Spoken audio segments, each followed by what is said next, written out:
Fişe taktığımızda bu şekilde bir ses geliyor.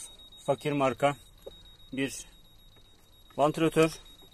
Şuradaki düğmeye bastığımızda, basılı tuttuğumuzda daha doğrusu çalışıyor. Çektik, elimizi durdu ve şu şekilde bir ses geliyor. Diğer düğmelerinde hiç hareket yok. Buna bastığımızda çalışıyor. Şimdi söküp içine bakacağız, kontrol edeceğiz. Bakalım arıza nereden çıkacak. Bu kısımda 6 vida var. Bunları söktük. Elektronik kartın olduğu kısma ulaştık. Arızalı parçayı bulduk ve değiştirdik arkadaşlar. İşlem bu kadar. Şu anda fişi takıp bir kez daha testini yapalım. Bunu sıcak silikon yardımıyla buraya yapıştıracağız. Sonrasında toplayacağız. İşlem bitecek.